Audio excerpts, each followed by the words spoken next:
if you don't find a way to make money while you sleep, you will work until you die. This quote is often attributed to Warren Buffett. You've probably seen it printed on mugs, Instagram posts, or motivational posters. But most people misunderstand what it actually means. It's not just a motivational quote, it's a mathematical warning. Because when you sell your time for money, your income has a ceiling. And that ceiling is built into the system itself. Every day, millions of people wake up, go to work, trade their hours for a paycheck, and repeat the cycle again tomorrow. They believe they are building security. But in many cases, they are simply maintaining a system that slowly drains their time, energy, and potential. This is what we call the employee trap, a system designed to keep you exchanging your most valuable asset, time, for something that disappears the moment you spend it. In this video, we'll break down the hidden mechanics behind this trap, why salaries often keep people financially stuck, why inflation quietly eats away at wages, why the tax system rewards owners more than workers, and most importantly, how to start thinking like an owner instead of an employee. Not by quitting your job tomorrow, but by building systems that separate your time from your income. Part 1. The time trade. Let's start with a simple reality. Time is the most limited resource you have. Everyone gets 24 hours a day, not 25, not 30. Once an hour is gone, it never comes back. Now think about what happens when your income depends directly on those hours. If you stop working, the money stops too. Your income is tied to your physical presence. This is what economists call linear income. More hours equals more money, but fewer hours means less money. And that means your financial growth is mathematically limited. You can work harder, you can get promoted, you can negotiate a higher salary, but you cannot multiply time. That's why the employee model has a built-in ceiling. Even very high salaries are still tied to time. A lawyer billing by the hour, a consultant charging per project, a manager earning a large annual salary. They may earn more than others, but they are still inside the same system. Their income depends on continuous effort, and the moment the effort stops, the income slows down or disappears. Part 2. The education pipeline. Now let's go back even earlier, long before people enter the workforce. Think about the education system. For most people, the formula looks like this. Study hard, get good grades, find a stable job, work for decades. This system was originally designed during the industrial age. Factories needed reliable workers.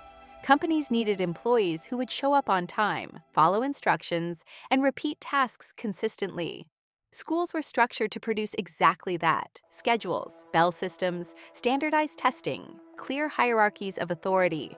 None of these things are inherently bad, but they train people to become excellent employees, not necessarily owners. Students are rarely taught how to build assets, how money compounds, how to create leverage, how businesses generate value. So when people graduate, they enter the workforce with one dominant strategy: sell time for income. And because everyone around them is doing the same thing, the model feels normal, safe, expected. But normal does not always mean optimal. Part 3, the math of wages. Now let's talk about something most people never calculate: inflation. When prices rise, the value of money falls. That means your salary must increase just to maintain the same lifestyle. Imagine your salary increases by 3% per year. At first that seems positive, but if inflation is also 3% or higher, your purchasing power stays the same or even declines. Meanwhile, something very different happens with assets. Assets like businesses, stocks, real estate, and intellectual property often rise in value faster than wages. This creates a silent gap. Workers rely on income, owners rely on assets. Over time, assets tend to grow faster, which means the system slowly favors ownership over labor. Not because workers are less intelligent or hardworking, but because the economic structure rewards leverage. Part 4. The psychology of the paycheck. There's also a psychological layer, something rarely discussed. The regular paycheck creates comfort. Every 2 weeks or every month money arrives. That reliability feels safe, but it can also create dependency. The salary becomes a stabilizing drug.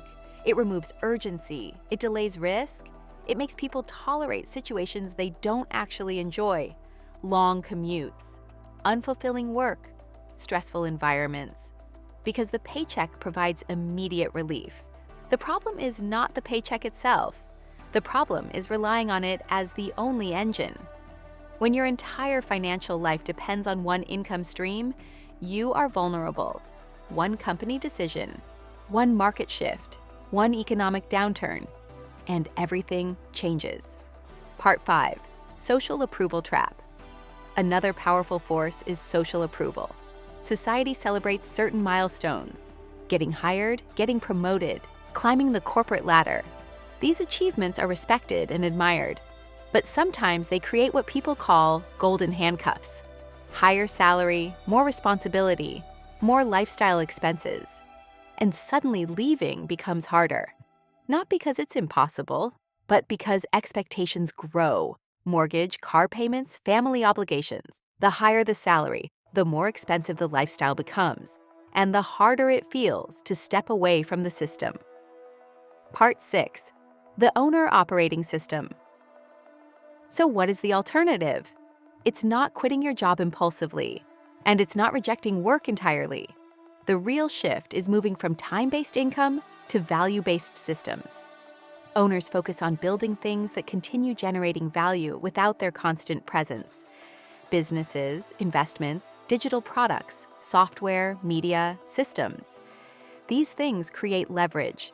For example, a programmer writes code once. That code can be used millions of times. A creator produces a video. That video can be watched by thousands of people over many years. A business builds a system. That system continues operating even when the owner steps away. This is the power of leverage, the ability to separate time from output. Part 7. The Saturday. CEO. One of the most practical strategies is something simple. Don't quit your job in anger. Instead, become what some people call a Saturday CEO. Use small pockets of time outside your job to build something that belongs to you. Learn a skill, start a side project, build a digital product, create content, invest consistently. These small efforts compound, slowly at first, then faster. Eventually, the system you built may begin generating its own momentum. And when that happens, you gain something far more valuable than a higher salary. You gain options. Conclusion. The rocking chair.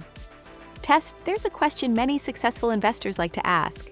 Imagine yourself sitting in a rocking chair at the end of your life. Looking back, what kind of life would you respect more? One where you traded time for security, or one where you gradually built freedom? This is not a moral question. It's a design question. Because the employee trap is not evil, but it is limiting. And the moment you understand the math behind it, you gain the ability to design something different. A life where your time is not the only engine producing value, and where the systems you build today continue working long after the work itself is done.